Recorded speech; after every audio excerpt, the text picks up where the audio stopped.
மக்களே, கூட்டணி கட்சிகள் போடும் எண்டு கார்டு. ஒட்டுமொத்தமாக சாயும் திமுக, திக்குமுக்காடும் ஸ்டாலின்.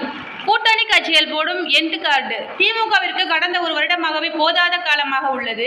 ஒரு பிரச்சனை முடிவதற்குள் மற்றொன்று தயாராக உள்ளது. சட்ட ஒழுங்கு சீர்கேடு என ஆரம்பித்து தற்பொழுது நிர்வாகம் நடந்த தகுதி இல்லாதவர்கள் என்று பலரும் விமர்சனம் செய்ய ஆரம்பித்து விட்டனர். இந்த திமுக ஆட்சியானது மக்களுக்கு பல துயரமான நினைவுகளை ஆழமாக பதிய வைத்துள்ளது. இந்த வகையில் சமீபத்தில் இருந்து கள்ளக்குறிச்சி கள்ளச்சாலை விவகாரம் தான் மற்ற அனைத்திற்கும் முன்னோடி.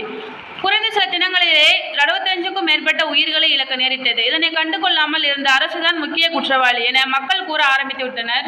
மேற்கொண்டு திமுகவிற்கு பாதகமாக அமைவது அதிமுக, நாம் தமிழர் மற்றும் விஜயின் கூட்டணி என்று கூறலாம். புதியதாக அரசியல் களத்தில் கால் பதித்துள்ள விஜய் இளைஞர்களின் செல்வாக்கு பெருமளவில் பெற்றுவிட்டார். குறிப்பாக ஆரம்ப கட்டத்திலிருந்தே ஆளும் கட்சி எதிர்பார்த்து குறியாக உள்ளார். அதே சமயம் மத்திய அரசையும் எதிர்த்து வருகிறார். அவரது நிலைப்பாடானது பொறுப்படையதாகவே உள்ளது. இவரின் அரசியல் வியூகம் அதிமுக நாதக என்று வரும் பட்சத்தில் இது திமுகவிற்கு வாக்கு சதவீதத்தில் பெரும் அடியை கொடுக்கும். மூன்றாவது ஆம்ஸ்ட்ராங் கொலை வழக்கு தற்பொழுது ருத்ரா தாண்டவம் ஆடி எடுத்துக் கொண்டிருக்கிறது.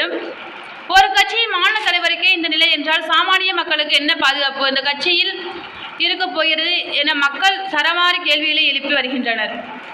மேற்கொண்டு கொலை வழக்கு, கள்ளச்சாலை உயிரிழப்பு என அது நடந்தாலும் அதனை சரிகட்ட நிர்வாகத்தில் இருக்கும் தலைமைகளை மட்டுமே ஆளும் கட்சி மாற்றி வருகிறது.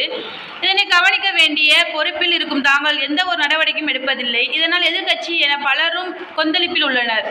இதற்கு அடுத்தபடியாக சொந்த கட்சிக்குள்ளேயே உட்கட்சி மோதலானது தீவிரம் காட்டி வருகிறது. குறிப்பாக டிசம்பர் மாதம் சட்டப்பேரவையில் திமுக கவுன்சிலர்கள் பலர் மேயருக்கு எதிராக நம்பிக்கையில்லா தீர்மானத்தை நிறைவேற்றினர். தொகுதிகளில் செய்ய வேண்டிய வேலைகளுக்கு அனுமதி அளிக்காமல் இடையூறு கொடுப்பதாக திமுக கவுன்சிலர்கள் மேயர் புகார் கொடுத்துள்ளனர். மேற்கொண்டு தீர்மானம் நிராகரிக்கப்பட்டது. இவ்வாறான செயல்கள் தலைமை மற்றும் கவுன்சிலரிடையே அதிருப்தி நிலவி வருகிறது. இதையெல்லாம் விட தனது தோழமை கட்சி எனப்படும் திருமா தமிழக அரசுக்கு எதிராக பல கண்டனங்களை கூறி வருகின்றன. ஆம்ஸ்ட்ராங் கொலை வழக்கில் முறையற்ற பாதுகாப்பு என தொடங்கி குற்றவாளிகள் வரை பல குற்றச்சாட்டுகள் தெரிவித்துள்ளன. அதுவும் அவர்களின் கூட்டமைப்பு கட்சிக்கு விரிசலை ஏற்படுத்தும் வகையில் உள்ளது. விரைவிலேயே திமுக விடுதலை சிறுத்தைகள் கட்சி முறையை கூடும் என பலரும் கூறி வருகின்றனர். மேலும் கூட்டணியில் இருக்கும் காங்கிரசும் தனித்து நிற்க வேண்டும் என்று அவ்வப்போது மேடைகளில் கூறி வருவதும் இதற்கு பெரும் அடியாக இருக்கும். மீண்டும் ஆட்சியில் அமர முடியாத சூழலில்தான் திமுகவின் செயல்முறைகள் தற்செயமாக உள்ளது. தேங்க்யூ.